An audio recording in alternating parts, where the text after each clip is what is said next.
Яг хувьд миний хувьд ингээд нөгөө урлагийн ажил хийж явсараа ер нь жоо орой гэрэлсэн. Орой гэрэлсэн. Тэгээд бас орой хүүхдтэй болсон. Тийм үнэ амьдралд чинь нөгөө зүүнний ирэн дээр тогтдог 10 гэдэг шиг. Үнэхээр тэр айлд ирэх аз жаргал гэдэг чинь өөрөө тийм бас ирэх гэж их удаад юм байна. Маш их хүлээсэн. Тэгээд би одоо яг их нэртэйгээ суугаад 6 7 жил болж байгаад өнгөрсөн жил дээр хүүхдтэй болсон байгаа. Би урд нь бол өглөө гараад орой ордог байсан бол одоо би ингээл өдөр гарч явж байгаа ажилгүй хийцгүй болонгоо шууд гэрлөөгөө нүдэнд хүүхд харагдаад очоод тэгэл нөгөөдхийгээ байгаад миний ах яасан юм аа гэдэг өнөрийн өнөртэй ингээл тэгээд би нөө эхнэрээгээ шөнө их төрсөн цагаас нь амраахыг хичээж яалчгүй хөдөө зураг авалт шөнөөр ажил гарахгүй бол би өөр нэхэн хугацаанд орой миний эхнэр амардаг. Тэгээд би хүүхдээ шөнийн ээлжинд гээ байдаг ингээл хардаг сүүгийн нууж нуугдаг ингээл яг гоо тэр хугацаанд бүхэл цагийг охинтойгоо өнгөрөөд охинтойгоо айгүй чихэнд нь ингээл тэрвэрсэн байж байгаа сайн зүйлийн талаар ярилцдаг. Тэрийг одоо хинч нэг заахгүйгээр шинхэн аав ээжүүд хүртэлтэй ингээл яг өөрийн мэдлгүй тэгэл охинтойгоо ингээл ярихаар энэ охин сайн хүн болоорой. Энэ охин зөв хүн болоорой. Энэ охин ухаантай байгаарай.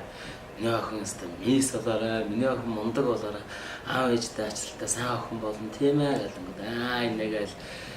Тэгээд эндээс л нөгөө нэг эцэг ихэн хүмүүжил эхэлдэг байх. Тэгээд хүүхд юу эцэг ихтэйгээ хамт тэгээд эцэг ихэн хүүхдтэй их цаг зав гаргаж инхрийлэх тусам их тийм сайхан нөгөө эд хөрөнгө мөнгө төгрөг гоё ганган юм өгөхөөсөө илүүтэйгээр гэр бүлийн бүтээн хайр тий гэр бүлийн гоё юм нэгдэлтэй байдал тэгээд тэр хүүхдэд одоо хэн болох нь яг өнөөдөр бидний гартал байгаа учраас хүүхдтэйгээ цагийг өнгөрөөх маш хэрэгтэй юм билээ.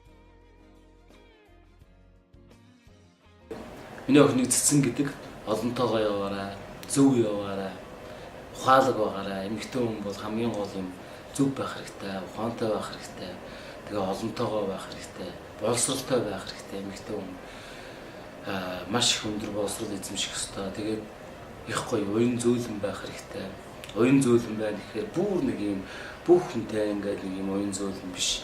Бас өөрийн гэсэн ухаантай, өөрийн гэсэн бас нэг өөрийнхөө хэмжээний их зантай бас асуудлыг гоё хийдэг, хөдөлмөрлөдөг шургуур тийм гоё их гоё дотны хүмүүстэй хайрлсан, өөрөө хүмүүсээр хайрын дунд хүрээлүүлсэн тийм сайхан зөв хүн байгаарай. Аав нь охиндоо итгэдэг. Тэгээ миний охин бол мундаг явж байгаа. Тэгээд охиноо хайртай шүү гэж бас яг энэ бичлэгэндээ дамжуулж хэлье.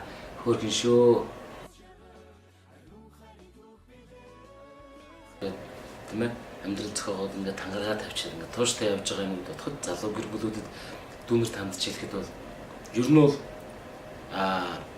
эр хүнийг эд хөрөнгөтэй, нэр алдартай, гоё тансаг сайхан байснаар нь амьдрал эцэст нь шүүдгүй баха. Эр хүнийг хэр үнэн амьдрсан бэ гэдгээр хэр үнэн амьдралыг туулсан бэ гэдгээр нь шүүх бах. Тэгэхээр ер нь бол мэдээж амьдралыг бол мэдээж эмэгтэйчүүд ээж бурхан ухаанаар авч явдаг. Тэр бол хамгийн ойлгомжтой. Гэхдээ эр хүн өөрөө хинтээ суухаа шийдэж сонгож тэр амьдралыг нуруунд дээр үүрч явах хүмүүс нь ирчүүд байдаг учраас ирчүүд биднэр л ухаантай байх хэрэгтэй. Үнэхээр айлын охинтой амьдрахаар шийдсэн бол нэгэн шийдээд очиж бэр гуугаа бүх ёс төгрөөр нь аваад хурим дайраа хийгээд гал угамтай бадраацсан бол эр хүн хэлсэндээ эмээлтмөр хазаасандаа гэж байдаг шиг тангарагтаа үнж яг тэр хурмын ордонд тэр аав ээжийн өмнө бэр гуугаад хурим хийж таа тэр хуримн дээр хэлжсэн тангарах шигэ тасан тушаа амьдраарай гэж дүнэртэй хэлий. Тэгээд үнж байдлыг те амьдрал өөрөө үнчээр хариулдаг тийм одоо жамтай. Тэгэхээр сайхан үнж амьдраарай, ханаа хайрлаарай, бие биенээ хүндлээрэй. Тэгээ нэгэн сонгосон амьдралаа дуустал нь амьдраарай гэж залуучуудаа өрөөр тэг хүсмээр